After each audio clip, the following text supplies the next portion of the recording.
Muy bien, ahora vamos a establecer, vamos a analizar el comportamiento de los hogares en el modelo de Ramsey. Los supuestos más importantes son, por un lado, existe un número fijo de hogares, ese número lo denotamos con la letra H. En cada instante T existe una población de trabajadores LT y esa población LT crece a una tasa N.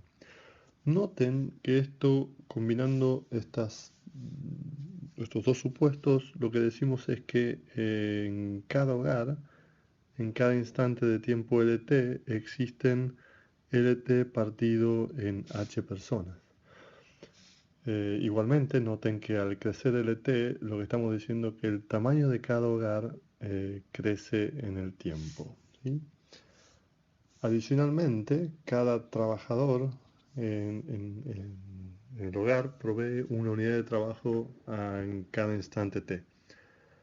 Finalmente, la economía al inicio, o si se quiere, los hogares al inicio, tienen un stock de capital K sub 0. Esto quiere decir que cada hogar dispone de K sub 0 partido en H unidades de capital al inicio. Y para simplificar el análisis vamos a suponer que no existe depreciación. Luego, es importante en términos conceptuales que sepamos ahora responder estas dos preguntas. La primera es, ¿cuáles son las fuentes de ingreso de los hogares? Eh, Naturalmente, el ingreso de los hogares tiene dos orígenes. Por un lado, recuerden que los hogares aportan trabajo, entonces les ingresa salario. Y por otro lado, los hogares son los dueños del capital. Por lo tanto, reciben los pagos al servicio de capital, que es una tasa de interés. Finalmente, la otra pregunta importante es ¿a qué destinan los ingresos de los hogares, en qué se gastan? Y entonces, por un lado sabemos que se gastan en consumo y por otro lado se gastan en ahorro. El ahorro eventualmente se transforma en inversión. Recuerden que estamos interesados en los hogares eligen cuánto consumir a lo largo del tiempo y al elegir cuánto consumir eligen qué parte ahorrar, ¿no es cierto? Y entonces vamos a construir una explicación o los fundamentos para sostener cómo es que los hogares eligen este consumo y ahorro al mismo tiempo. Recuerden que en la economía existen eh, un número de hogares H y todos los hogares son idénticos, por lo tanto lo que estudiamos es la elección que hace uno de estos hogares y la elección que hace de uno de estos hogares depende de tres componentes. Por un lado, el crecimiento poblacional de cada hogar, esto es LT partido en H. Por otro lado, la utilidad instantánea que reciben en cada instante T por el consumo de los hogares. Y finalmente, la tercer componente de esto es que la tasa de descuento subjetiva. Esto nos permite comparar la utilidad de hoy con la utilidad de mañana. Entonces descontamos la utilidad del futuro para que sea comparable con la utilidad del presente. Entonces, la decisión, recuerden que los hogares lo que quieren elegir es un sendero de consumo, es decir, cuánto consumen hoy, cuánto consumen en el segundo periodo, etcétera, hasta el infinito, como señala acá la integral. Los hogares van a decidir. Llamamos ese sendero de consumo dependiendo de estas tres componentes que se encuentran adentro de la integral. ¿Qué pasa cuando este parámetro ρ que mide la tasa de descuento subjetiva del tiempo que tienen las personas es mayor. Noten que cuando ρ es mayor, lo que va a ocurrir es que las personas le dan más utilidad al consumo presente que al consumo de futuro. Viceversa, cuando ρ, recuerden que ρ puede variar entre 0 y infinito. En este caso, cuando ρ se hace más cercano a 0, lo que estamos diciendo es que las personas o los hogares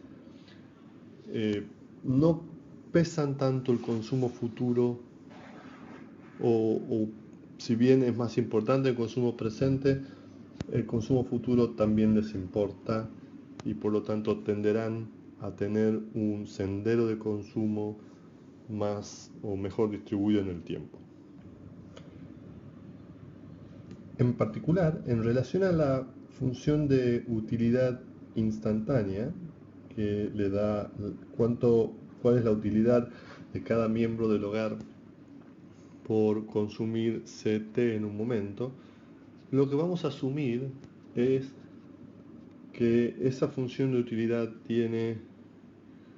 es una función que tiene una aversión al riesgo relativa constante, y esta es una función que tiene esta forma funcional, que tiene una serie de características importantes para el análisis. En particular, nosotros nos va a interesar el rol del parámetro θ.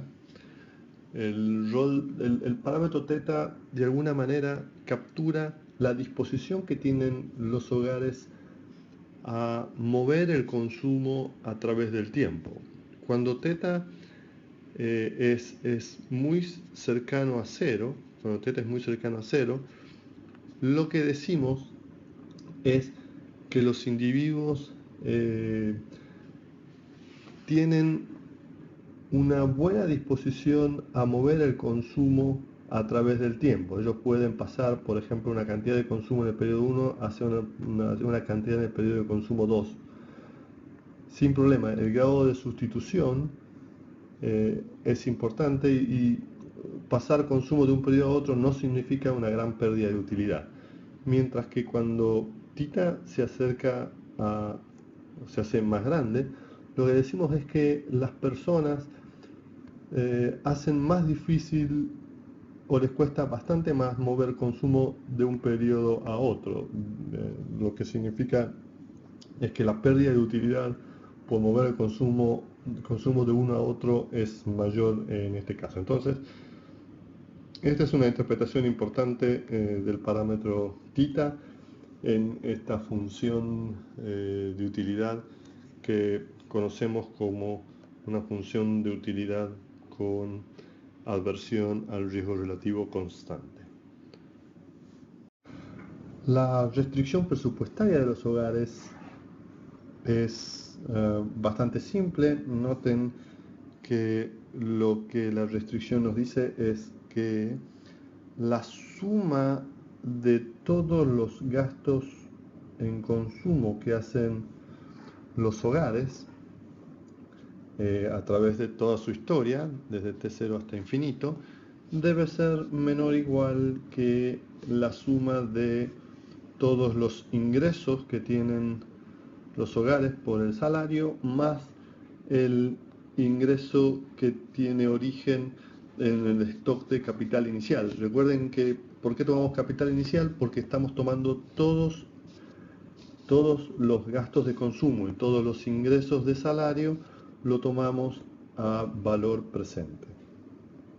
Veamos cómo se calcula ese valor presente, que es por estas tasas de descuento. Noten que acá lo que tenemos que explicar es lo que es RT, y RT no es otra cosa que la suma o la integral de la tasa de las posibles tasas de interés que existen desde tau igual a 0 hasta tau igual al momento t.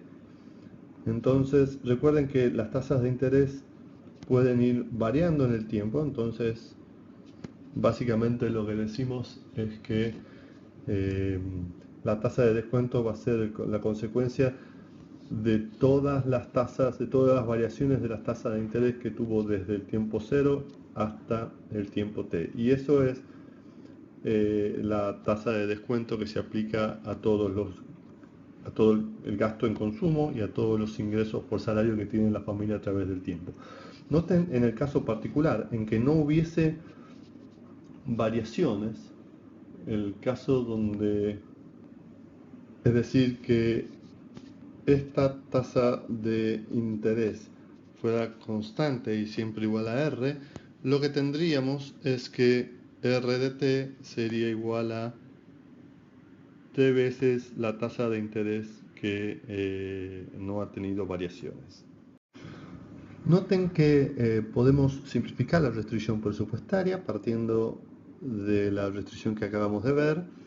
Hacemos un poco de álgebra y esto no es otra cosa que pasar el término de consumo hacia la izquierda. Eso nos queda, noten, nos queda esta ecuación que está acá, que lo que nos dice es que al final del periodo todo el ingreso debe ser, el ingreso menos los gastos debe ser mayor o igual que 0, lo cual tiene mucho sentido. Una forma de reexpresar esta ecuación es agregándole el límite. Si le ponemos el límite cuando s tiende a infinito, noten que la única variación la tenemos aquí, cambiamos el límite de la integral. Y entonces, si definimos el stock de capital que tienen las familias en el tiempo S como K sub S partido en H, esto será igual al stock de capital inicial de las familias llevadas al futuro, por eso está multiplicado por RS, noten que con el signo positivo, más todo el flujo de ingreso que generaron las familias por encima del consumo. De otra manera, lo que estamos diciendo es que todo el ingreso, noten, todo el ingreso de las familias se transforma en ahorro, que eventualmente se transforma en capital. Por eso decimos que el capital en el futuro es igual a la suma de todo esto. Y luego, haciendo una pequeña variación, trayendo este stock de capital a valor presente, ¿no? Lo que hacemos es el stock de capital traído a valor presente, por eso lo multiplicamos por esta tasa de descuento. Lo que estamos diciendo es que la restricción presupuestaria que antes inicialmente la expresamos de esta manera, también la podemos expresar de esta manera que está aquí. Y no dice otra cosa que en el infinito el stock de capital de las familias debe ser mayor o igual que 0. Entonces, finalmente, sintetizando, el problema de los hogares, el problema es que los hogares necesitan resolver, está determinado por estas tres ecuaciones. En principio, los hogares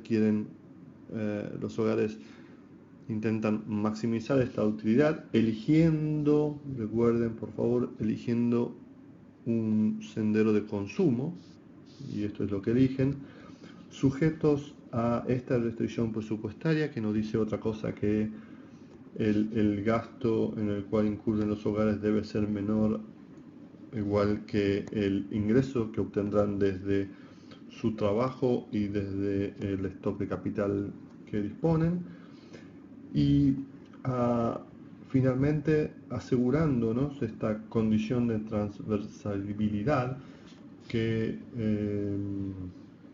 nos dice que al final de sus días el stock de capital de las familias traídos a valor presente debe ser mayor o igual que 0. Recuerden que estas dos restricciones presupuestarias son completamente equivalentes.